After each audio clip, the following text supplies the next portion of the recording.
Amen. Give the Lord one more round of praise. Can you do that real quick, please? Woo-hoo. I want to welcome everyone back to God's house this evening. It's good to have each and every one of you here tonight. Can I find any inspired people of God who are blessed and highly favored? Amen in here tonight. Great. Awesome. Tonight, we begin receiving our annual first fruits offering. Amen.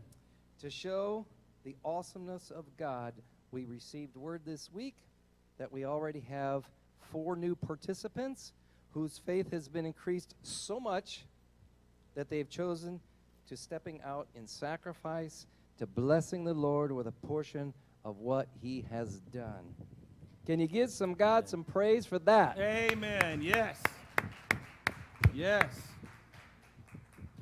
Please remember that sacrificial giving for some is a process, so even if you cannot do the entire amount this year, start with something because God will honor that. Yes.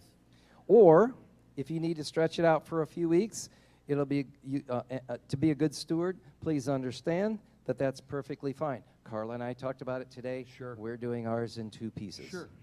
Amen. We have several families watching by internet tonight, so can you give a really big shout out? Glad you're with us. Amen. Glad you're with us. Loud as you can. Glad you can. All right. Amen. It's so good to be in the house of the Lord. I love to come on Saturday nights and worship the Lord. Amen. Let's pray together. Father, we thank you every week and even every day that we have the opportunity to come before you, to worship you and to praise you, Lord, because you, God, are worthy. You are worthy. You are great and mighty and worthy to be praised. We lift up your name in this house tonight, for this is God's house. We praise your name, Jesus. We thank you. We thank you. We thank you. We are a congregation of people who are willing to give you thanks. Yes. For we know how much a father loves to hear thank you from his children. Blessings. Thank you, Lord. Thank you for your word tonight. We pray your blessings on it. In Jesus' name, amen. Last week we discovered that God's highest purpose, Eric, give me plenty of volume, in creating and doing all that he has done and is doing, is because the highest order of God is to have oneness with all that he has created. God placed oneness in everything he made, and you know this because everything is connected. The cosmos are connected with Earth, and everything on Earth is connected to everything on Earth. Everything has an effect on everything else. For every action, there is an opposite and equal reaction. EQ it out for me, Eric. And all of it is designed by God this way, because what God wants most is a family. And everything that God created, he created for this reason. When Adam and Eve are created, they are at first one with all God has made, including God himself. They are in complete union with God. They are not God, but they are created in the image and the likeness of him. However, when Adam and Eve, or more accurately, Ish and Isha, sinned by disobeying God, because of them, this oneness was broken with God in the sense, the big picture that took place was that they were still in the image of God, but what they lost was their likeness to God, because sin is nothing like God. When Jesus comes to save you from sin, it is for the purpose of restoring you to your likeness to God. The image of God upon you is his spirit within you. Sin did not change that part of you. The Spirit of God remained. It changed what you are like. Because of this loss of likeness, mankind now is removed from oneness. Think about it. Man was never created by God to ever die. But because of the removal from oneness by man's choice, man loses eternal life. Ish and Isha walk from out of the garden, and when they do, oh, such a big picture. When they walk out from the garden, the environment that they are now surrounded by has changed. The atmosphere is different being out of the garden than being within the garden. What they used to receive freely, the earth tells us that now the earth requires that they have to work for their food. Thorns begin to grow and they must work the ground because the earth is also reacting to their loss of oneness because oneness has been broken. Also, people now see themselves as separate from each other. This is how Cain is able to kill his brother Abel, because the concepts of other and separate and different now come into existence for the very first time. When you take the time to slowly think about it, the Adam and Eve that was created by God, for our discussion tonight, let's call them 1.0. When they sinned against God and were cast out of Eden, they become Adam and Eve 1.2 because they became less than what they were created to be in the beginning for only one reason.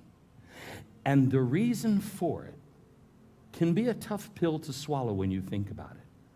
The one single reason as to why Ish and Isha become less is still the one reason that thousands of years later, people still become less. It is all because of their own choice. Their own choice of choosing to not obeying the voice of God concerning the covenant God had with man.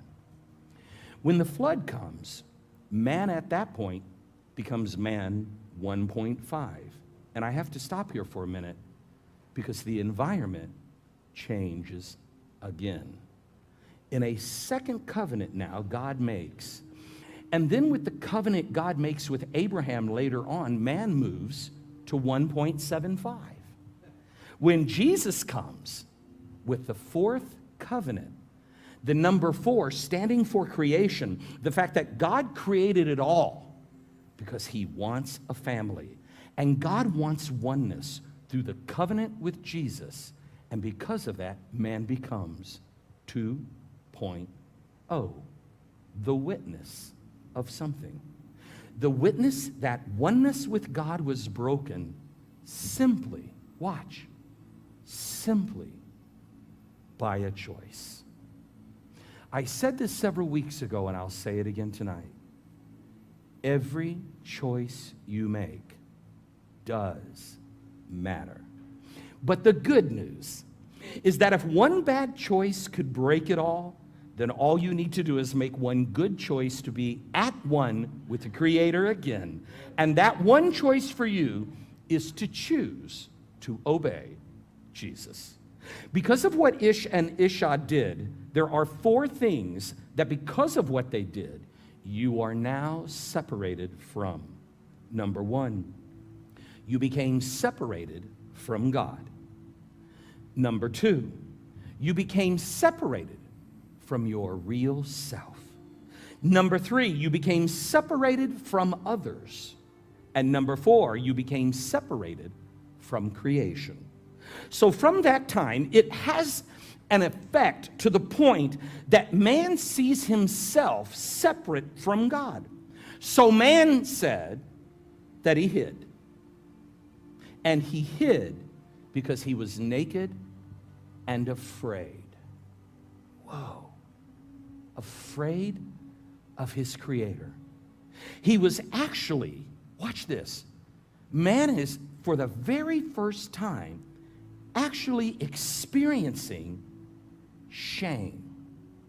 Man is become ashamed for the first time. Thorns begin to come up from out of the ground that they had never, ever seen. But why? Because oneness has been broken. Creation is reacting.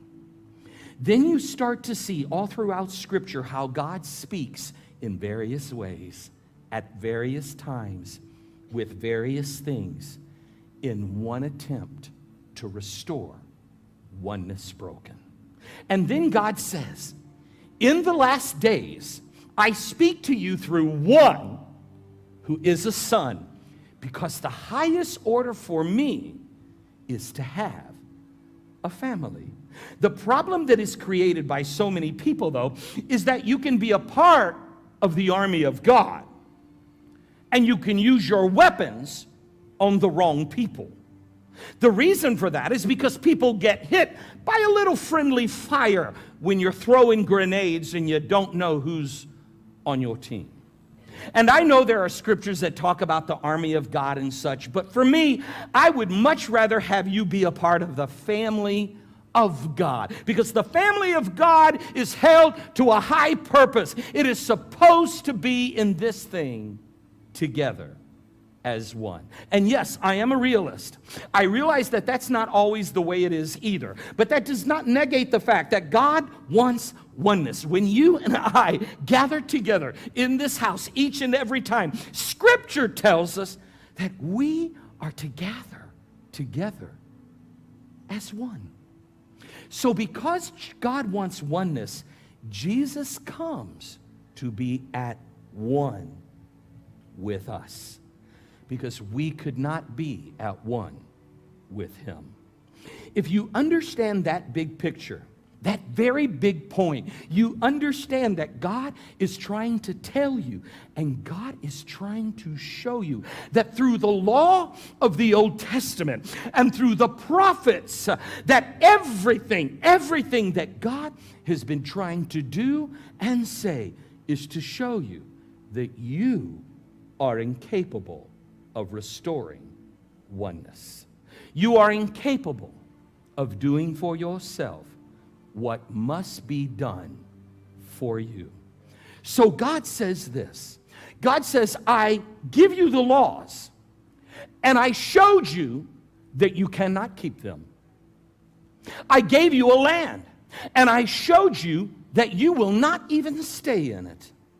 I gave you a nation, and I showed you that you go and you divide amongst yourselves, north and south. The land that God gave Israel, they divided into a northern territory and a southern territory. Does that sound familiar to another nation that was given to them by God? God says, I give you this, and I show you that you cannot do it, so that you will understand that this is not the whole story. This is just, listen, there are several of you here tonight. You need to hear this. This is just a chapter.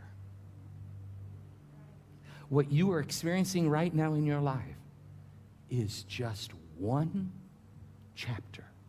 And all you have to do is turn the page.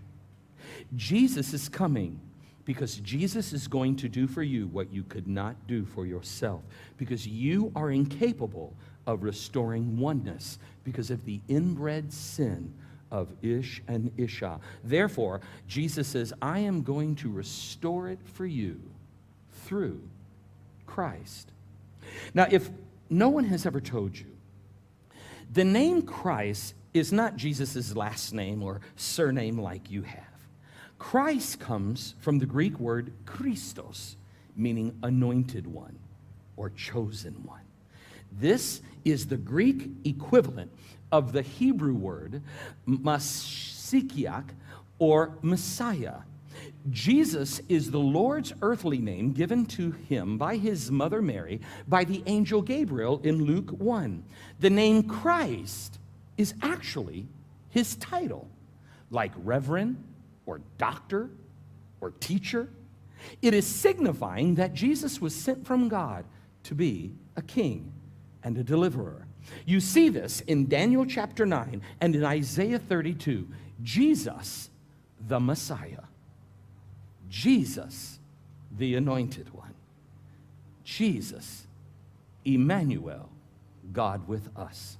So Jesus, the Anointed One, comes to be one with us. But how does Jesus become one with us? He is born of a woman. Why? Why didn't Jesus just come? Because to live in this world and to have an effect on this world, every man has to be born. Jesus then has to die because all have sinned in this world and are worthy of death. But never forget that Jesus, the Anointed One, is the only human being that has lived who is sinless, because his seed did not come from a man of this world. His seed came from the Holy Spirit. Jesus also had another part to restore, so he was resurrected to show that there is another life after this life. Jesus then gives us the day of Pentecost, because Jesus has to restore what is called the gift of community, which I taught on for many, many weeks back, because Jesus has to restore each of us to 4 levels that we lost because of sin. Jesus first restores us back to God. Jesus secondly has to restore us back to ourselves. Jesus thirdly has to restore us back to our oneness with each other before he can fourthly restore us back to oneness, watch this, with creation. The problem that exists, though, is that most people stop in getting that far because they are reading the Bible for themselves. And I got that. Read the Bible. Read the Bible. Read the Bible. We say it all the time.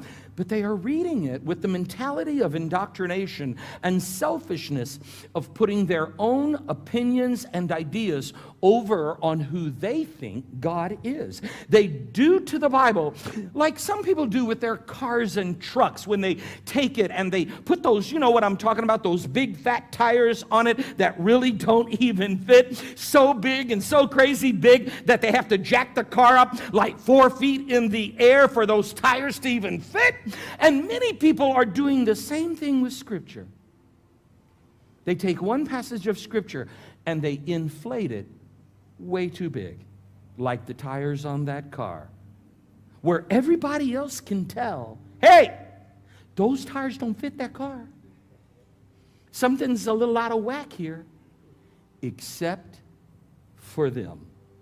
They got that thing now way out of proportion.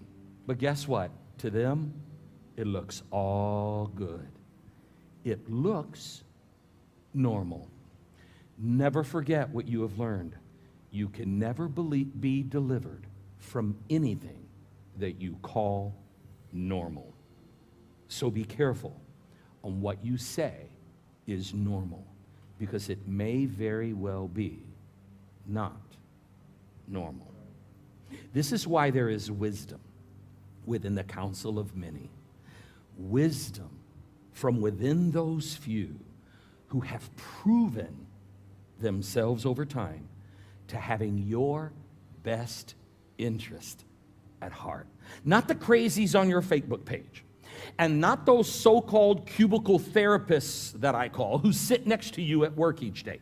They are not your therapists, they are your co-workers, so you need to watch and guard your tongue. And if you're not sure what to do, watch this. Call me, your pastor. We may not always agree. Happened this week. Someone disagreed with me, and I disagreed with them. But guess what? We may not always agree, but at least you know that I truly care about your success and growth. Because watch this. As your pastor, whether you realize it or not, in your life, I got some skin in the game, because I'm going to be held responsible for everything I teach you. And know this, my promotion to my next level depends on it. You see, those folks with them oversized big tires, They have done the same thing concerning the Word of God because they think that because they know what it says, that they know now what it means. But I'm here to tell you, trust me, church family, on this. That is just not so. They go out and they try to put the jigsaw puzzle together without even having the big picture. So what they do is, instead of restoring oneness because of their real lack of understanding Scripture, they go, and you have watched this for years now, they go and they create more division instead of unity. They create more hurt and pain instead of establishing oneness. Where if they truly understand the big picture, that God is trying to restore oneness, they would have realized that even when you are right, you do not have the right to cause division with someone who does not know as much as you know. Oh, look at somebody and say, this could hurt. You have to be big enough to condescend. You have to be big enough to condescend. Let me tell you what that means. For you to condescend means that you put aside your own dignity or superiority voluntarily, and you assume equality with the one being regarded as knowing less. You condescend to someone else's intellectual level in order to be understood and in order to not necessarily be right, but to be good. To have understanding that you do not know, you did not know yesterday what you know today. And so now you're going to be big enough to realize that if you do not see the Scripture the same way I see it, here we go. It does not mean that we are not family. Just so you know, and if you're listening by the internet, please listen close. No one is allowed scripturally to going out and making doctrines that cause division within the family of God. Because that is totally anti the Word of God and anti the purpose of God in restoring oneness. So Christian people, please, all over the world, stop doing it. God never gave you the right to go out and make doctrines that cause division, even if you are right. Because I have been doing this long enough and walking with God long enough to know that there are times that I thought I was right until I heard the next line coming out of Jesus' mouth. And then I had to stop and realize and pray that I did not do more harm than good. This is why you need to be so careful saying, this is what God said. Whoa. Just so you know, if I get ready to use those words, I got to tell you what I think about first. When I get ready to say, this is what God said, the first thing I think about is one word. You know what it is? Lightning. Because I do not want to intentionally mess something important up. When you are tempted to saying those words, this is what God said to someone, do this, do what I do. Let me teach you something as your pastor. Here's the first thing you need to do. Pause and just do a quick checkup in your spirit to make sure that whatever you say at its core is love. At its core is love. That what you say builds, heals, delivers, restores, encourages, and enlightens. And let me help you in this. Please understand, if you do not by now, that in the 25 years coming up this June of being your pastor and the pastor of this church, please realize every time I speak, I am speaking to me more than I am to anyone else. This week, in my discussions, I said some things that didn't necessarily build, heal, deliver, restore, encourage, and enlighten. And for that, I am sorry. Also, so that you know, the whole concept of Pentecost, if you do not know what the concept of Pentecost is, it is simply the moment when Jesus sent to the earth after his resurrection the Holy Spirit to 120 of his people who were gathered in an upper room waiting for it because Jesus told them to do so before he left. Many things were going to happen because of the Holy Spirit coming, but the big picture was that the Holy Spirit was coming to restore the earth to the covenant of community. The big picture, come on, Christians. The big picture was not about speaking in tongues. Oh, please understand. God used that. You know why he used it? Because there has to be a sound that is heard for the purpose of bringing oneness back with others. And that is what happened on the day of Pentecost. I'm going to be teaching more on that next week, but the Lord's quickening me right now to share something with you from next week. When the day of Pentecost took place, something is said and written that I had read over all these years. It said that the people who were there witnessing that day, the people coming out on the balcony and speaking in those languages, they said, what is it that they are saying? But understand, they didn't ask that question because they didn't understand it in their own language. They understood it in their language. So why were they saying? What are they saying?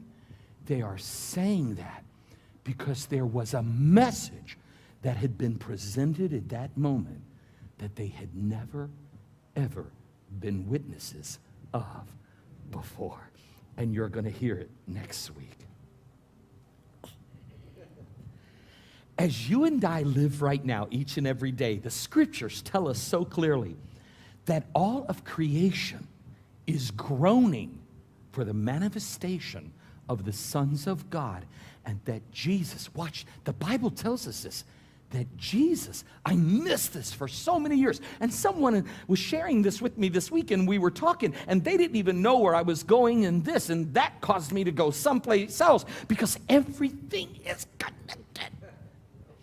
The Word of God actually says that Jesus, when he comes, he is going to open the concept of Eden to the entire world once again.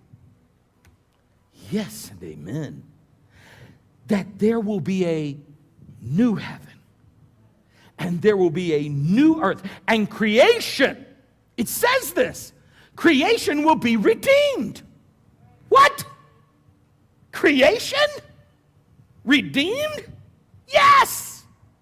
Just like in the song we sang tonight, it says creation is growing, as the Word of God says, because creation itself, watch how this is all connected. Creation is waiting for it also to have oneness restored, because everything is connected. I have been saying that now for 25 years. Everything is connected. What has happened to you through Jesus Christ? Creation is waiting for it to happen to it, to be one with God again, as in the beginning, for everything to be at perfect harmony with God. What this teaches you, this teaches you that you are not separate from creation. We are all connected.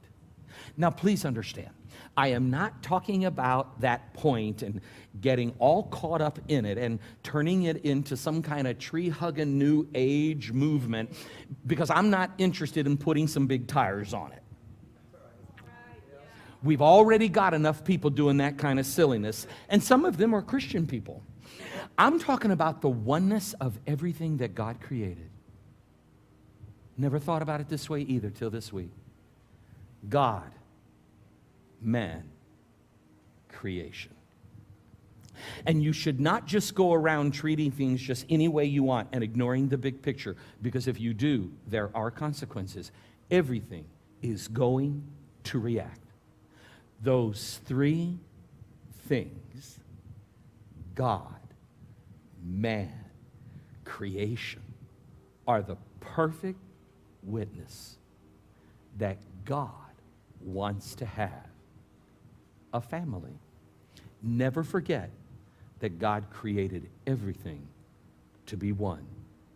One Lord, one faith, one baptism. I understand that at different levels that we are all going to have different political views. Can I get an amen? We are actually going to cheer for different athletic teams. We are not going even to believe everything the same, exactly, theologically. Can I get an amen? But I think that what we need to do is just to remember that when we go to the Word of God, that it is not, say it is not, it is not our responsibility to master the Word of God. It is our responsibility to let the Word of God master us. Father, I thank you for the power of your Word. I thank you for your desire and your passion, that the highest level of what you want is oneness with us. That everything is created and connected for oneness. We don't take that point of oneness and go put some big tires on it like some people have and just take it out of balance. But we understand so much more that everyone who is connected to God is connected to us. That the only reason why there is racism and prejudices is because of the sin of man brought other and separate. But we are to be one with each other. When we become redeemed and experience the glory of living in a new heaven and a new earth, we shall all be one with each other and one with our God as God meant it to be. And Lord, I don't know how many years, decades, or millennia will pass till that happens. But know this for certain. We will do our best in everything we do in work and in deed to bring oneness back to this place. Because we, as the people of God, can hear the sound of heaven calling, that Jubilee is here and available. And all we have to do is to connect and make the same sound and make the same tone that heaven is making. We thank you for each man, woman, and child that is gathered in this place together tonight. We know for certain that it was not by coincidence. We know it was intentional. And Lord, I thank you that as we become intentional about seeking you and finding you, we will find you when we seek you with all our heart. I thank you for the doors that you will open this week of opportunity that we may invite someone else to this place of worship. We thank you, God, now for the gift and the giver, for the faith that is extended and released through the first fruit offering. I praise you for it. I thank you for it, God. We understand that it is not about the amount, it is about the sacrifice. For we can ever give the same, but we can each give the sacrifice. We praise you for it and honor you for it. And thank you, God, for what you do through it in the life of this house. We love you so much. We thank you for safe traveling journey back to our homes or out for entertainment. We thank you in advance for a great night's rest and for a wonderful day of rest and relaxation tomorrow. In the name of your Son, Jesus, we pray, and everyone says, amen. God bless you, church family. Thank you for coming.